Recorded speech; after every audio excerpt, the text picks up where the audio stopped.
Hello friends, તો સ્વાગત છે તમારું સ્વાદની સફરમાં। આજે આપણે બનાવીશું બટેકા પૌવા। બજારમાં મળતા બટેકા પૌવા એકદમ છૂટા છૂટા હોય છે, પણ જ્યારે આપણે તેને ઘરે બનાવીએ છીએ ત્યારે તે એકદમ ચીપચીપા અને ભીના રહે છે। તો તમે એકવાર આ રેસીપી જરૂરથી ટ્રાય કરજો, જેથી તમારા બટેકા પૌવા પણ એકદમ છૂટા છૂટા રહેશે। જો ચેનલ પર નવા હોય તો સબસ્ક્રાઈબ કરવાનું ભૂલતા નહીં। તો ચલો સ્ટાર્ટ કરીએ આપણે। તેના માટે અહીંયા આપણે 1 કપ ચોખાના પૌવા લઈશું। આ પૌવા આપણે જે રેગ્યુલર યુઝ કરીએ છીએ તે જ લઈશું અને તેમાં 1 કપ પાણી નાખીશું। પાણી બહુ વધારે નથી નાખવાનું ને તેને આપણે સારી રીતે સાફ કરીશું। આપણે બહુ વધારે પડતા પાણીમાં નથી રાખવાના, નહીંતર તે ચીપચીપા થઈ જશે। તો તેને આપણે કાણાવાળા વાસણમાં કાઢી લઈશું ને તેને એકવાર આવી રીતે ફેલાવી લઈશું। આ પૌવાને આપણે 1 મિનિટ સુધીનો રેસ્ટ આપીશું।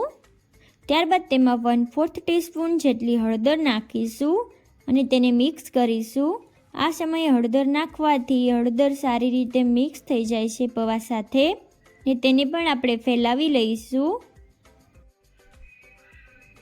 આ પૌવાને આપણે 5 મિનિટનો રેસ્ટ આપીશું, જેથી આપણા પૌવા એકદમ છૂટા છૂટા બને।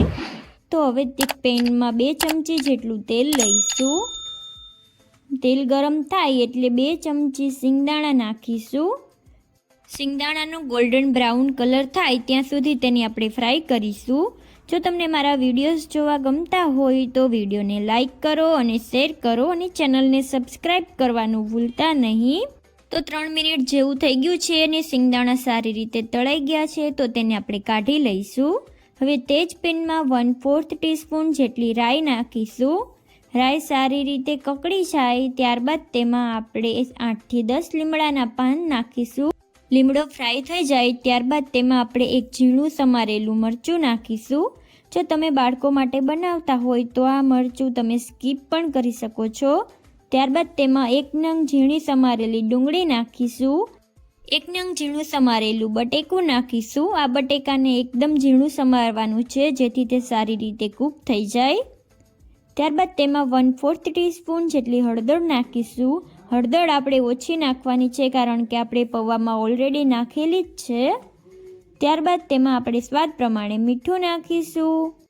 અત્યારે મીઠું નાખવાથી આપણા બટેકા સારી રીતે કૂક થઈ જાય છે ને બધી વસ્તુને એકવાર મિક્સ કરી લઈશું ને તેનું ઢાંકણ ઢાંકીને 2 થી 3 મિનિટ માટે કૂક થવા દઈશું।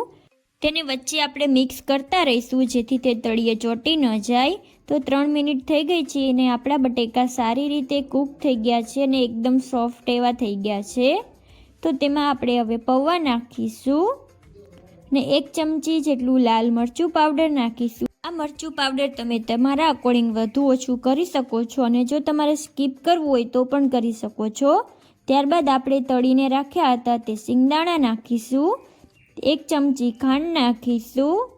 ત્યારબાદ તેમાં કોથમીર નાખીશું। કોથમીર લાસ્ટમાં નાખવાથી ખૂબ સરસ સ્વાદ આવે છે અને 2 ચમચી લીંબુનો રસ નાખીશું ને બધી જ વસ્તુને સારી રીતે મિક્સ કરીશું। તો તૈયાર છે આપણા બટેકા પૌવા। તો તેને આપણે એક પ્લેટમાં કાઢી લઈશું ને ઉપરથી ગાર્નિશ કરવા થોડી એવી ઝીણી સેવ નાખીશું ને ઉપરથી થોડી કોથમીર નાખીશું। તો તૈયાર છે આપણા એકદમ ટેસ્ટી અને છૂટા છૂટા બટેકા પૌવા। મને કોમેન્ટ કરીને જરૂરથી જણાવજો કે તમને રેસીપી કેવી લાગી।